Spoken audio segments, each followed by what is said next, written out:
आज के वीडियो में आप सब लोग का स्वागत है। आज के इस वीडियो में हम लोग कक्षा 10 में फिजिक्स का एक संबंध जो है वो है F बराबर r/2 को सिद्ध करने वाले हैं। कौन सा संबंध? F बराबर r/2, जो हम लोग क्लास 10 का फिजिक्स में संबंध है। यहाँ पर हम लोग क्लास 10 फिजिक्स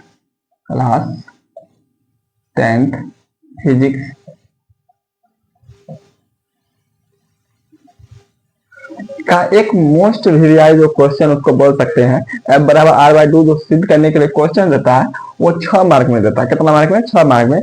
बिहार बोर्ड में जो क्वेश्चन पूछा फिजिक्स में दीर्घोत्तरीय वो होता है 6 मार्क का, और उसके बाद बायोलॉजी और केमिस्ट्री का होता है 5-5 मार्क का। यहाँ जो क्वेश्चन पूछेगा वो पूछेगा 6 मार्क में। अब क्वेश्चन क्या है? F बराबर r/2 क्या है? F बराबर r/2 को सिद्ध करने के लिए देगा। एक तो अवतल दर्पण में देगा, एक तो उत्तल दर्पण देगा, लेकिन सबसे ज्यादा पूछा जाता है अवतल दर्पण में। किससे पूछा जाता है? अवतल दर्पण में। मतलब देगा क्या? अवतल दर्पण में सिद्ध करें कि F बराबर r/2, चाहे अवतल दर्पण में वक्रता त्रिज्या और फोकस दूरी के बीच संबंध स्थापित कीजिए। क्या शब्द देगा? वक्रता त्रिज्या और फोकस दूरी के बीच संबंध स्थापित कीजिए। ऐसा क्वेश्चन पूछ सकता है, दोनों टाइप से पूछ सकता है। यहाँ पर हम लोग पहले अवतल दर्पण में F बराबर r/2 को सिद्ध करने वाले हैं। आज हम लोग क्या करेंगे? अवतल दर्पण में F बराबर r/2 को सिद्ध करेंगे। इसके लिए सबसे पहले हमें किरण आरेख ड्रॉ करना पड़ेगा, मतलब किरण आरेख खींचना पड़ेगा। F r/2 को सिद्ध करने के लिए क्या करना पड़ेगा? एक किरण आरेख खींचना पड़ेगा, जो हम लोग किरण आरेख यहाँ पर खींच देते हैं। किरण आरेख के लिए सबसे पहले हम लोग को बनाना है एक अवतल दर्पण। एक अवतल दर्पण बनाइए और इसका हम लोग खींच देते हैं प्रधान अक्ष। ये हो गया प्रधान अक्ष, और यहाँ पर जो बिंदु होता है इसको क्या बोलते हैं? पोल बोलते हैं। तो ये हो गया पोल, मतलब ध्रुव होता है हिंदी में। इसके बाद यहाँ पर हो गया इसका फोकस, और यहाँ पर हो गया इसका वक्रता त्रिज्या, मतलब सी, वक्रता केंद्र मतलब सी हो गया। तो आरेख कैसे खींचना है? एक समांतर रे लेना है, मतलब समांतर किरण लेना है प्रधान अक्ष। किसके? प्रधान अक्ष के समांतर एक किरण लेना है। तो लिए हम लोग प्रधान अक्ष के समांतर एक किरण लेते हैं, और एक किरण का नाम दे देते हैं ए बी। ये किरण आया, और ये क्या होगा? दर्पण से परावर्तन के बाद लौट जाएगा। लेकिन हम लोग जानते हैं कि जब अवतल दर्पण में प्रधान अक्ष के समांतर कोई भी किरण खींचेंगे तो वह कहां से होकर गुजरेगा? फोकस होकर गुजरेगा। ये वाला जो किरण है ए बी किससे होकर गुजर जाएगा? फोकस, मतलब एफ से होकर ही गुजरेगा। चलिए इसको एफ से होकर गुजार देते हैं।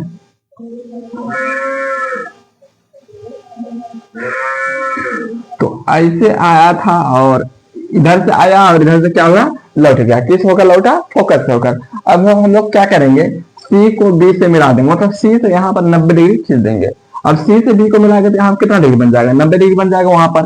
क्यों? क्योंकि अब सर्कल का एक गुण पढ़े हैं, एक सर्कल होता है, यहाँ पे इसका सेंटर हो गया।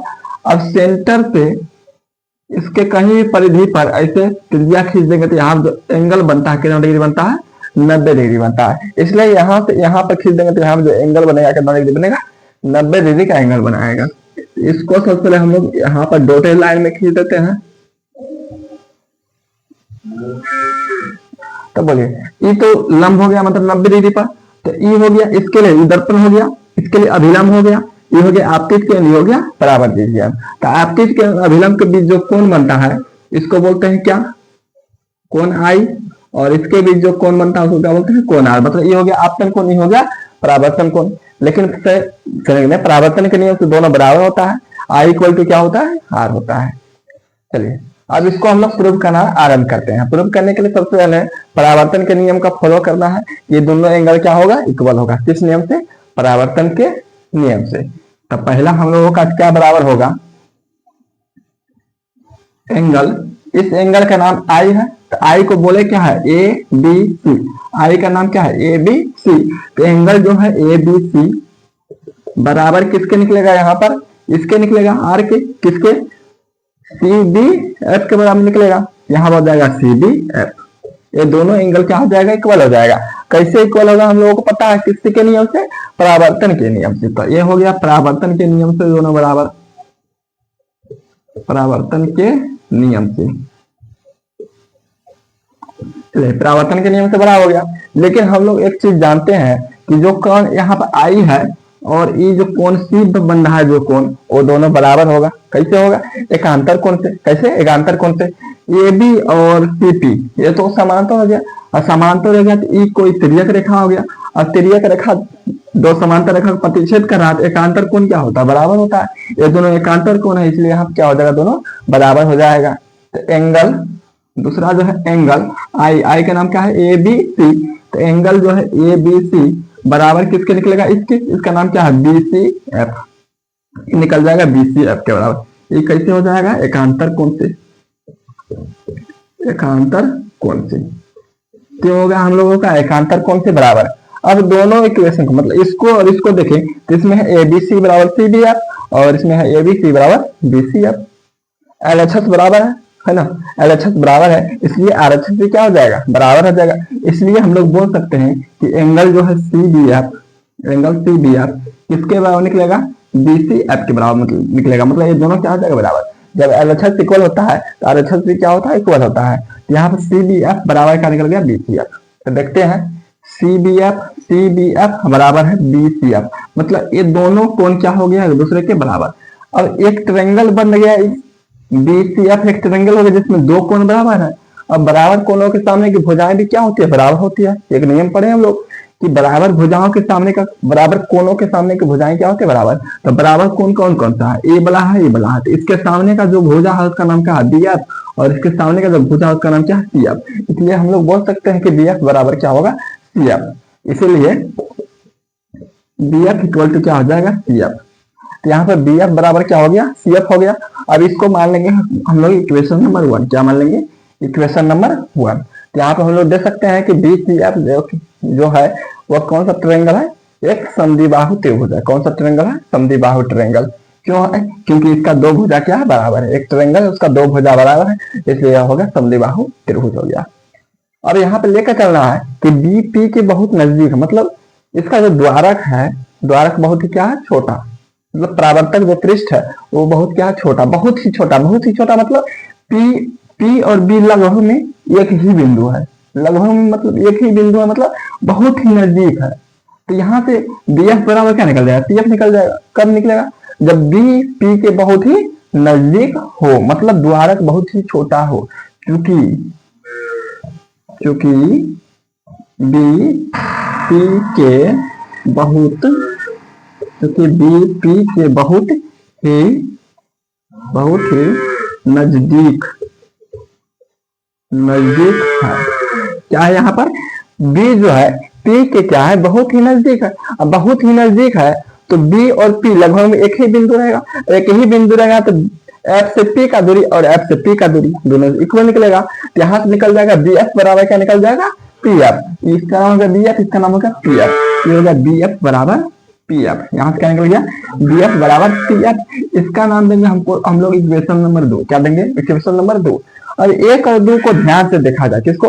1 और 2 को ध्यान से देखे तो इसमें बी एफ बराबर सी एफ और इसमें बी एफ बराबर पी एफ, मतलब आर एच एस बराबर है, इसलिए आर एच एस होगा, सी एफ बराबर क्या हो जाएगा? पी एफ हो जाएगा। समीकरण 1 और 2 से। तो चलते हैं हम लोग समीकरण 1 तथा 2 से। 1 और 2 से एल एच एस इक्वल है, इसलिए आर एच एस इक्वल होगा, सी एफ बराबर क्या निकल जाएगा? पी एफ निकल जाएगा। यहाँ निकलेगा सी एफ बराबर पी एफ। चलिए यहाँ क्या निकल गया? सी एफ बराबर पी एफ। तो सी एफ बराबर पी एफ। अब ये दोनों दूरी क्या है? बराबर है। अब ये दोनों दूरी बराबर है, मतलब कहने का मतलब क्या है? ये वो जो है पूरा का क्या निकलेगा? आधा। जब दोनों दूरी बराबर है, ई बराबर ई है, इसलिए एगो जो निकलेगा पूरा का क्या निकलेगा? आधा निकलेगा। ऐसा बोल सकते हैं। यहाँ से अगर हम लोग पी एफ निकाले, पी एफ और सी एफ दोनों बराबर है, तो पी एफ क्या निकलेगा? पूरा का आधा। क्यों निकलेगा? क्योंकि दोनों क्या है? बराबर है। तो पी एफ बराबर हम लोग लिख सकते हैं कि पीसी बट्टे कितना? 2, मतलब पीसी का पी एफ क्या होगा? आधा होगा। इसलिए पी एफ पोल से फोकस तक की दूरी को क्या बोलते हैं? फोकस दूरी। ये हो गया एफ। और पीसी मतलब पोल से वक्रता केंद्र तक की दूरी को क्या बोलते हैं? वक्रता त्रिज्या, जिसको बड़का आर से इंडिकेट करते हैं। बट्टे में कितना है? 2। तो ये हो गया हम लोगों का प्रूफ आर बराबर एफ बराबर आर बाय 2। कितना प्रूफ हो गया? एफ बराबर आर बाय 2। या तो ऐसा ही बोल सकता है आर बराबर 2f, ये भी बोल सकता है प्रूफ करने के लिए। तो आर बराबर हो गया 2f, जो हो गया वक्रता त्रिज्या और फोकस के बीच संबंध। अब यहाँ से इसका दूसरा मेथड निकाल सकते हैं। कैसे निकाल सकते हैं? हमें पी एफ मतलब फोकस बराबर निकालना है, तो सी एफ को हम लोग चेंज कर देंगे। क्या करेंगे? सी एफ को हम लोग चेंज करेंगे। किसमें चेंज करेंगे? सी एफ को निकालने के लिए क्या करना पड़ेगा? पूरा में से इस पार्ट को हटाना पड़ेगा, सी एफ निकल जाएगा। चलिए दूसरा विधि कर देते हैं। यहाँ पे सी एफ बराबर क्या है? पी एफ है। क्या है? सी एफ बराबर पी एफ।